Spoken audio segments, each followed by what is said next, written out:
Give us a business perspective on these issues, please. So first of all, thanks for the invitation for this summit. Thanks to the Economist for the invitation. I would say every time that I go to this event for talking about the Pfizer case, I'm really happy and proud because in some way this is matching really a lot. I would say all the good conditions that we are commenting always about Southeast Europe and also Thessaloniki in particular. So in some way, I think that our organization found really the ideal conditions for making this investment. So this is really important. And just for giving you some ideas of this investment, consider that we started the operation in 2020. And in some way, the business case was really built around all the things that we are commenting now. So human capital, for sure, was the first condition that we took into consideration. So I heard earlier talking about the biggest university in Southeast Europe. We discussed about the capabilities that we are finding here. Also the support of the government. So this is also, from a tax perspective, was also something that we really found useful for developing our business case. And in some way also all the support that we are having from a digital perspective. And for sure something that it's also has been stressed even today, so the strategic gateway to Europe, for sure, of the location of Thessaloniki and Southeast Europe, and also in some way the fact that it's in the middle of east and west of the world. So I think that in some way, as I said, this was really something that pushed the investment of Pfizer in Thessaloniki in Southeast Europe, and in some way the case is a big success. So considering that, as I said, the initial plan was hiring more or less 200 people with the digital capabilities. Now we are having the plan of closing with 1,400 the next year.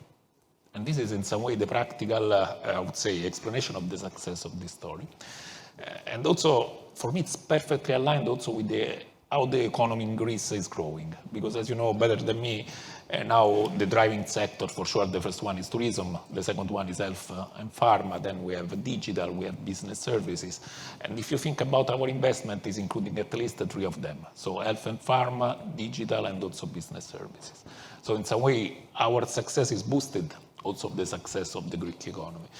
And also, I think in terms of collaboration with the policymakers, I think that really and also our company, I would say, suggestion has always also here aligned with the discussions today. So continuing in some way to invest in understanding the economic impact of sustainability. So this is really important because in some way investing in these sustainable practices and renewable energies, these create new opportunities, new capabilities, and really can drive growth in some way.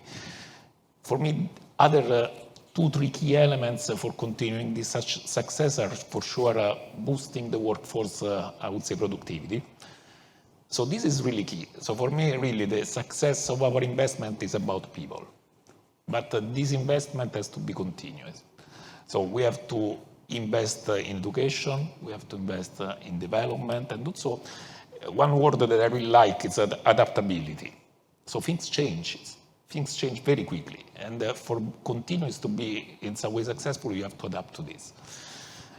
Another area that also, as I said, we should continue to invest are some critical capabilities or skills that I think are really connected to the success of our investment. So one is for sure digital innovation.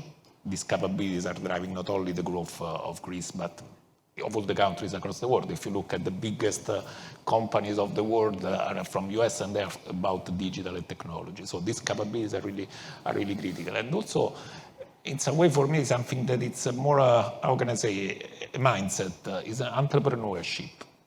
That this is something that we found in Greece. I'm Italian, so it's also an Italian somehow way skill. But this is a key because in some way, being entrepreneurial means also taking risks, having a vision.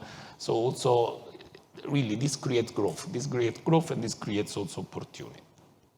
And also for sure, as I said, the continuing collaboration with the institution. So I think that from a policymaker's perspective, we always expect the right balance among, I would say, a tax competitiveness and the revenue for their public service. So I think it's a way that they should create, as they are doing, a favorable I would say, environment from a tax perspective, because also this is important for the companies to invest, to have stability, to continue also to invest. So I would say really these are for me the biggest strengths and also the priorities that we should work, I would say, with the institution for making even more successful the case that we are having.